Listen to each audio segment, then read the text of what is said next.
Anda menyaksikan segmen Kompas Bisnis Saudara, masih bersama saya Putri Oktaviani. Jangan ganggu Menteri Keuangan. Presiden Prabowo Subianto meminta kementerian dan lembaga agar berjiwa besar, menerima ketetapan anggaran dan tidak mengganggu pekerjaan Menteri Keuangan Sri Mulyani.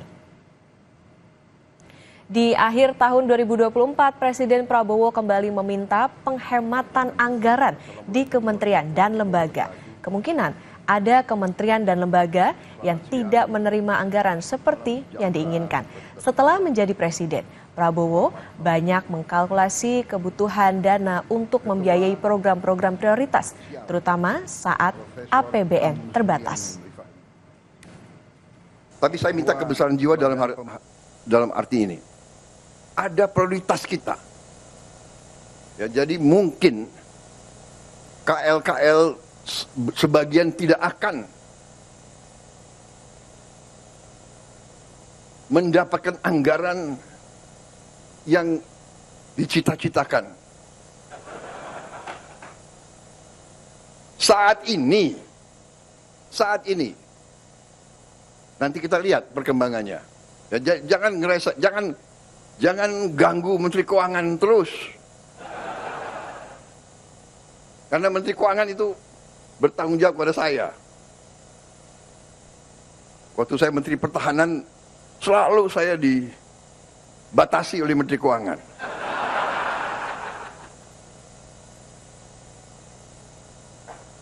Sekarang yang lemes Pak Safri Samsudin. Sebelumnya, Saudara, ada 7 kementerian koordinator yang meminta anggaran tambahan di tahun 2025 dengan nilai total 5,1 triliun rupiah. Kemudian, Kementerian Hak Asasi Manusia meminta tambahan 20 triliun rupiah, Kementerian Luar Negeri 4,1 triliun rupiah, dan Kementerian Pekerjaan Umum 60,6 triliun rupiah.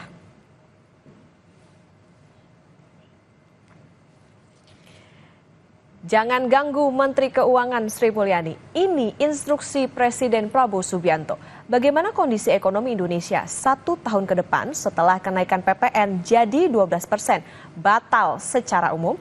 Kompas Bisnis akan tanya ke Direktur Eksekutif Selyos Bima Yudhistira. Mas Bima, selamat pagi. Selamat pagi. Mas Bima, sabun, sampo, deterjen, dan kebutuhan pokok lainnya tidak kena kenaikan PPN. PPN 12% dikatakan ini kan hanya berlaku bagi barang mewah. Apa dampaknya sebetulnya ke penerimaan negara? Ya, kalau dilihat sebelumnya pemerintah kan dengan PPN 11% menjadi 12% berharap pada 75 triliun rupiah pendapatan yang akan naik 2025. Jadi kalau hanya PPN berlaku ke barang mewah atau jasa yang mewah, itu diperkirakan hanya 1,5 sampai dengan 3 triliun rupiah pendapatan per tahun dari PPN 12% yang ada sekarang. Jadi jauh sekali. Nah, gap ini kan kalau nggak ditutup dengan efisiensi anggaran atau mencari pendapatan pajak-pajak yang baru, tentunya ini akan berpengaruh pada rasio pajak sepanjang 2025. Jadi pemerintah sekarang ini harus putar otak nih. Apa yang bisa dilakukan sehingga penerimaan pajak 2025 ini bisa tercapai. Tapi catatannya kalau Pak Prabowo bilang kan ini rakyat ya kebijakannya. Jadi artinya kalaupun ada pajak baru jangan sampai mengganggu daya beli masyarakat. Karena kemarin dikhawatirkan begitu PPN jadi 12% berlaku ke barang umum, andaikan itu dilakukan, itu bisa menurunkan produk domestik bruto itu sampai 65 triliun rupiah. Dan pendapatan masyarakat turun, pengangguran bisa lebih banyak lagi.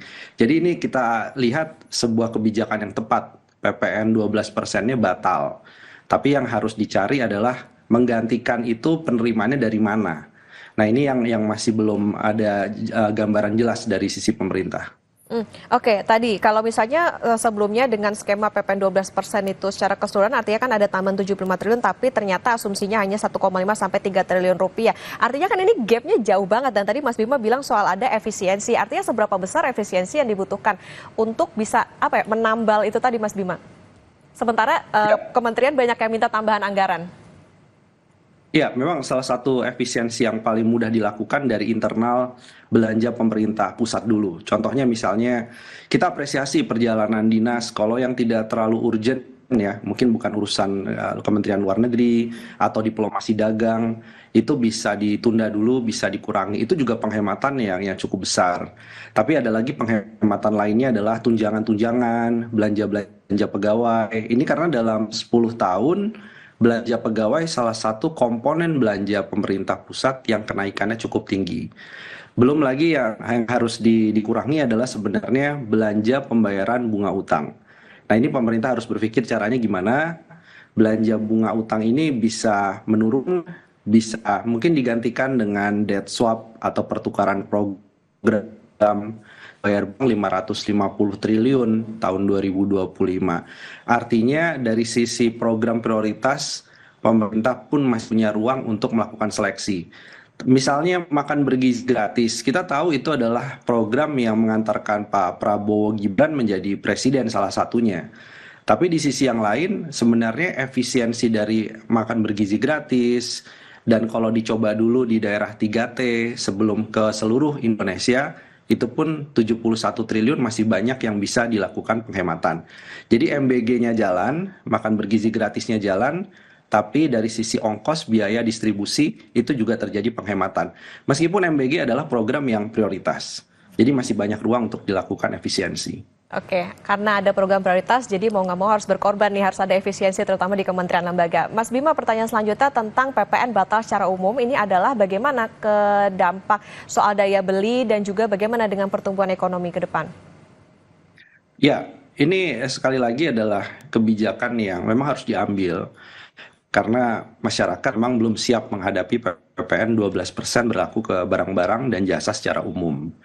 Di sisi yang lain kan tantangan 2025 kalau dilihat bukan hanya PPN saja, tapi dari kebijakan fiskal kita catat ada 9 lagi nih kebijakan yang akan berpengaruh pada daya beli masyarakat. Mulai dari iuran BPJS Kesehatan direncanakan naik, Tapera, ini belum bahas Tapera, belum bahas asuransi wajib kendaraan bermotor, opsen kendaraan bermotor. Jadi ada 9 kebijakan dan pemerintah mulai dari sekarang dibandingkan nanti diskusinya kontraproduktif di injury time begitu ya. Wah, karena ini harus berlaku, kemudian kebijakannya jadi memberatkan, maka yang 9 kebijakan di luar dari PPN 12% ini harus dievaluasi dan kalau perlu ditunda dulu 2025 keputusan presiden jangan diberlakukan. Itu sangat menolong daya beli masyarakat. Jadi membatalkan PPN 12% satu hal, tapi PR yang lain dari sisi kebijakan fiskal ini juga harus diharmonisasikan dan juga harus dipastikan tidak berdampak pada konsumsi rumah tangga. Nah, karena kita mengandalkan ekspor ada perang dagang, kita mengandalkan komoditas juga harga komoditas cenderung fluktuatif menuju ke bawah. Artinya memang konsumsi domestik, investasi domestik ini yang harus benar-benar jaga 2025. Mas Bima, meskipun di satu sisi kan pemerintah juga mengeluarkan paket stimulus ada 38,6 triliun, kemudian diskon listrik, kemudian insentif PPh, ini juga apakah seberapa besar nantinya akan bisa memengaruhi daya beli? Ya, kita melihat bantuan sebelumnya ya, misalnya bantuan beras itu kan awalnya hanya 2 bulan, Januari, Februari, tapi ada rencana untuk diperpanjang sampai 6 bulan. Ini satu hal yang bagus ya. Kalau perlu bantuan beras, pangan itu sampai akhir tahun. Kemudian diskon listrik. Nah, diskon listrik ini kan tergantung juga kemampuan dari APBN, kemampuan dari keuangan PLN. Kalau 2 bulan apakah cukup? Kalau bisa diperpanjang karena masyarakat juga butuh bantuan diskon listrik ini sampai Ramadan Lebaran selesai. Artinya paling tidak berlaku sampai Maret April 2025. Jadi kalau mau memberikan stimulus, insentif, pastikan tepat sasaran, pastikan dilakukan sepanjang tahun, dan juga dipastikan memang ruang dari APBN-nya mencukupi. Nah, itu tadi ya, harus paham juga bagaimana kemampuan APBN untuk membiayai itu. Mas Bima, Presiden Prabowo kan juga minta nih kementerian dan lembaga buat berhemat. Ada instruksi juga, jangan ganggu Menteri Keuangan Sri Mulyani. Apakah ini bisa punya pengaruh ke belanja negara karena ya konsumsi pemerintah kan juga penopang utama untuk pertumbuhan? Ya, sejauh ini pemerintah belanjanya kontribusinya 9-10% ya dari produk domestik bruto. Kalau dibilang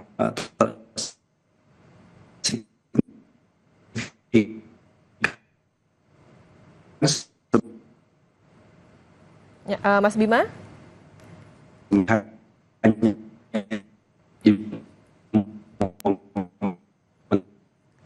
Mas Bima?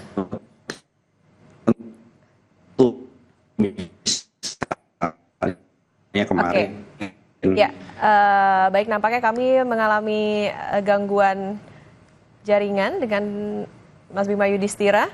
Tetapi tadi kalau yang kami tangkap adalah tentu bagaimana PPN 12% ini tentunya bisa memengaruhi bagaimana daya beli maupun juga ekonomi dari masyarakat, dan tadi yang harus diperhatikan adalah bagaimana kementerian dan juga lembaga yang bisa dilakukan adalah berhemat di tengah tantangan ekonomi yang ada di tahun 2025 ini. Terima kasih Direktur Eksekutif Center of Economic and Law Studies atau Celios, Mas Bima Yudhistira, sudah bersama di Kompas Bisnis.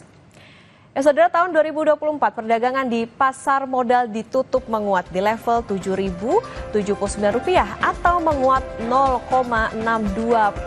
Bagaimana perdagangan perdana di bursa hari ini? Sesaat lagi saudara di Kompas Bisnis.